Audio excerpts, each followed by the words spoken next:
Hello, I'm Grim Grindle, and welcome to SciFi MineShaft. Today we're going to have a look at a terrible train wreck of a film that I've mentioned twice before. That's right, kids. We're talking Space Raiders.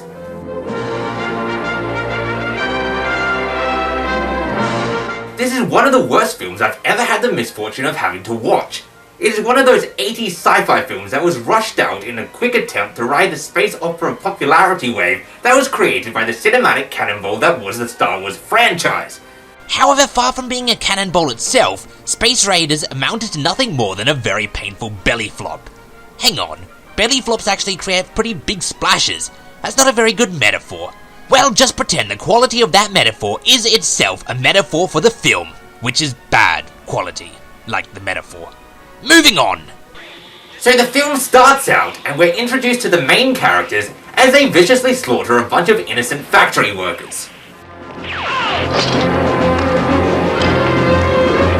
need more men in here!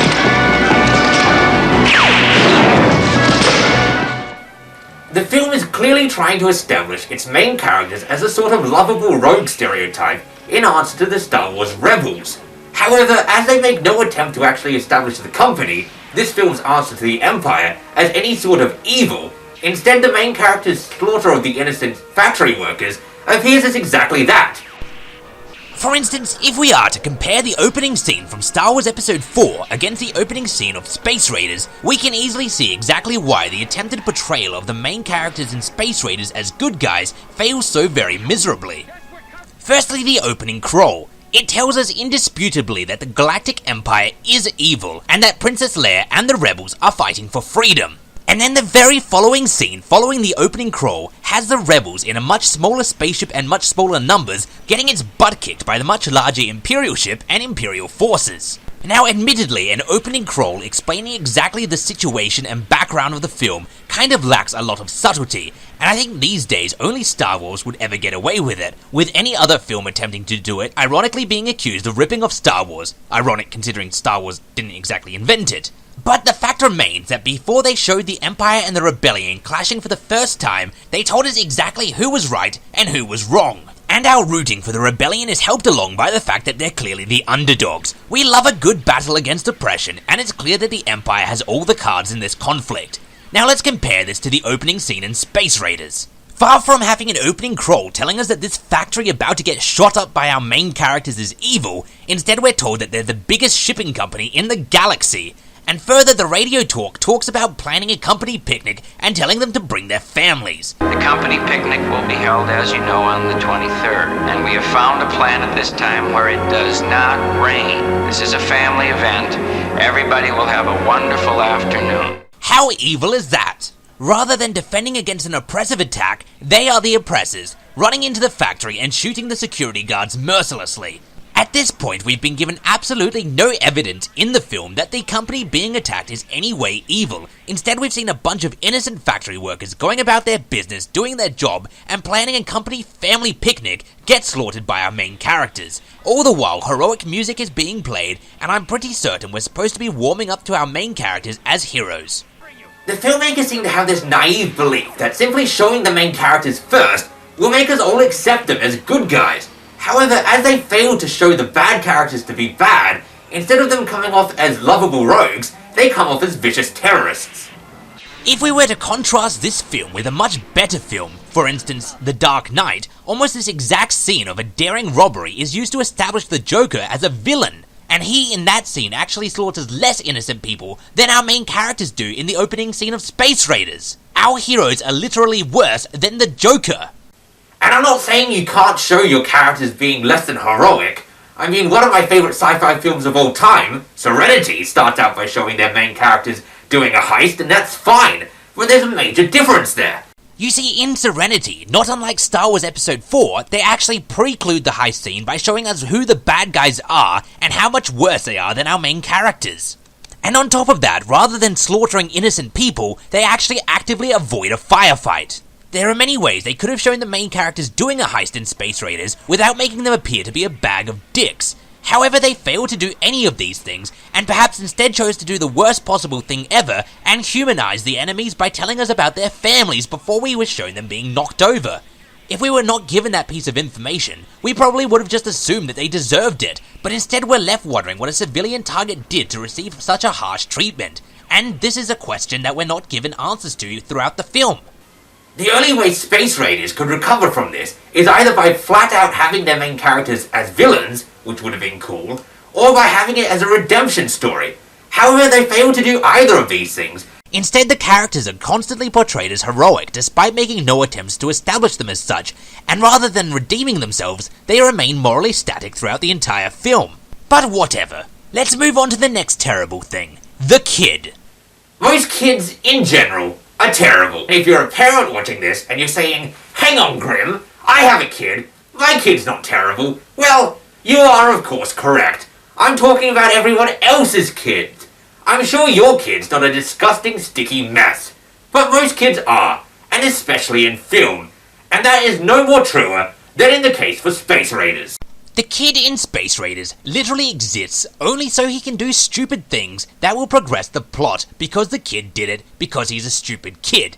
I'm not even joking. The kid who was playing in the factory for absolutely no reason presented sneaks into the spaceship to escape the firefight for absolutely no reason presented, thus accidentally kidnapping himself, thus providing the plot for the film. And constantly throughout the film, the kid doing things stupidly just because he is a little kid is the only thing that progresses the plot further. This is literally my most hated and the absolute laziest trope I've ever seen. It's so annoying and utterly unbelievable. For instance here, the Space Raiders crew leave the kid alone and just hope he doesn't run away, despite the fact that the entire reason they're with the kid is because he can't be trusted to stay where he is. The kid is super smart or super dumb depending on what the plot demands him to be. He's super disciplined and super undisciplined depending on what the plot demands him to be. He's a completely unbelievable blank slate that has no personality, acts nothing like an actual child, and is honestly simply there to progress the plot whenever the writers are too lazy to progress it in a natural way. Hang on, you may ask, what is the plot, Grim? Well, let's take a deep breath and have a look at it. Our heroes have heroically slaughtered a bunch of factory workers and accidentally kidnapped a child. The villains, the evil company, now want to bring them to justice for this and get their kid back. Evilly.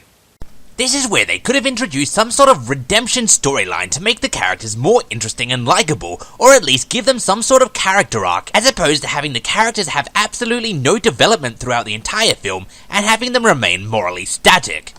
However, they unfortunately opted to do the morally static thing. When the Space Raiders discovered that they had accidentally stolen a child along with the ship they had stolen, they simply tell him that they are not going to take him home.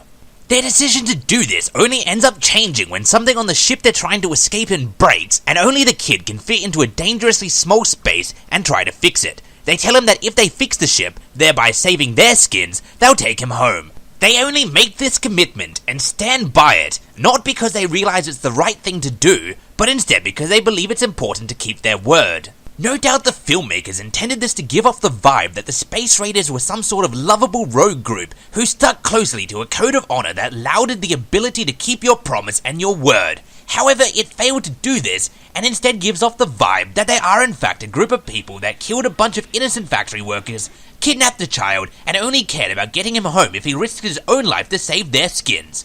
And I know that I keep harking on with the issues of the characters in this film, but it is one of the main issues. The filmmakers made it completely impossible to like literally any of the characters in this film, making the entire film pointless because you really don't care what happens to any of them.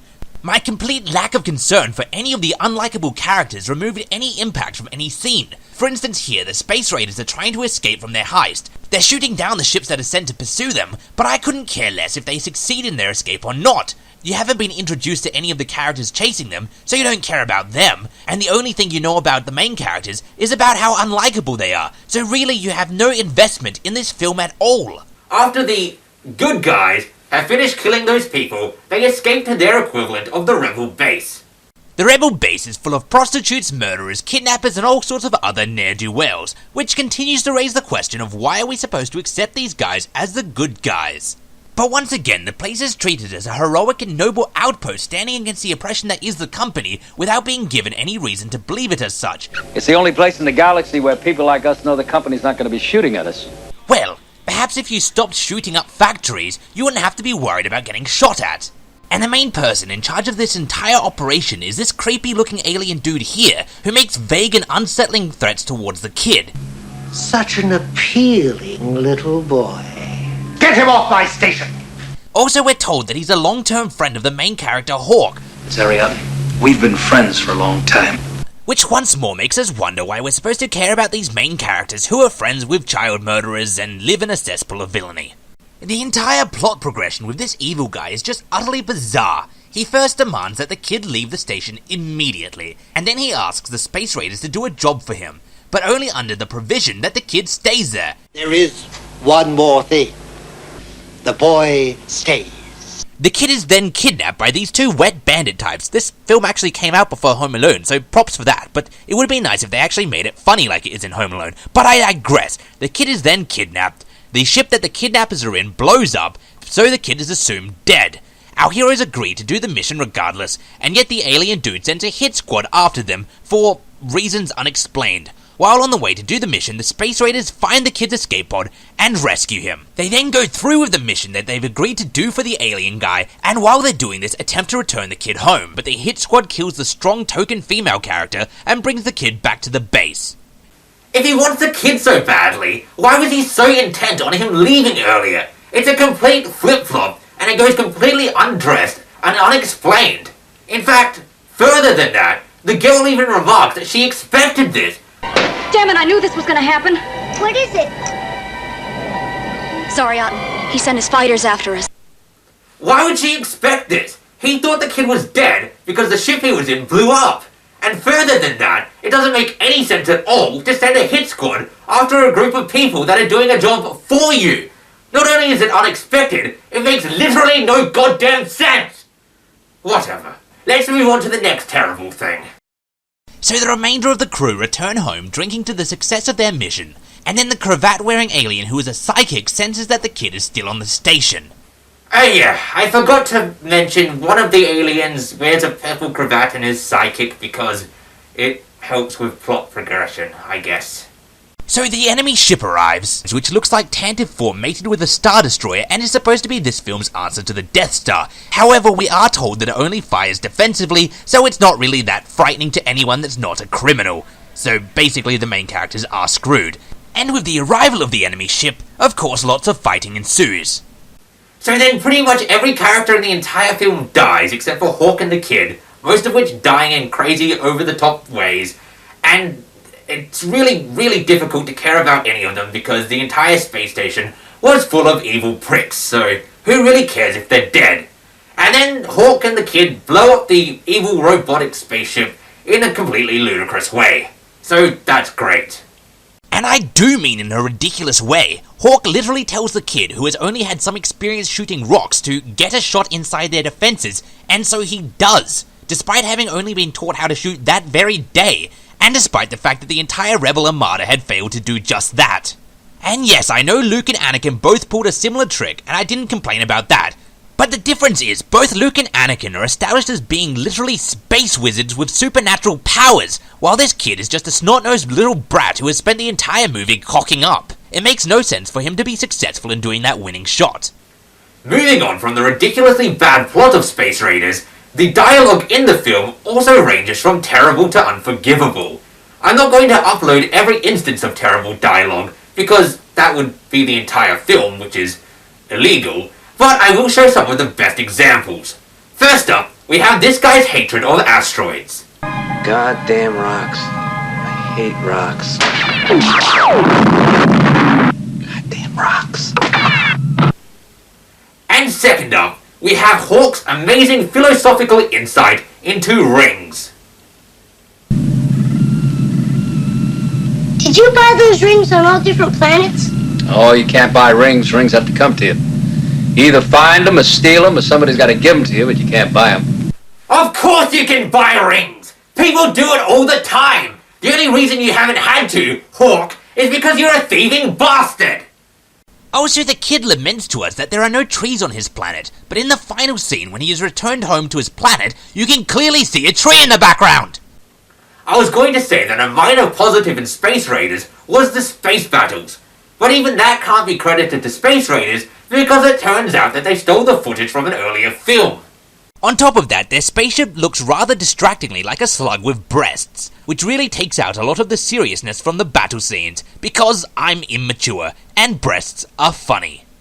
So there you have it, Space Raiders, an incoherent mess of a movie with terrible plot, ridiculous dialogue, and the stupid kid does stupid things trope as its main driving force for plot progression. I would not recommend it. Thanks for watching, this has been SciFi MineShaft, and I have been and still am Grim Grindle. Are there really trees on Earth? That's the only bad thing about Procyon 3. There aren't any trees.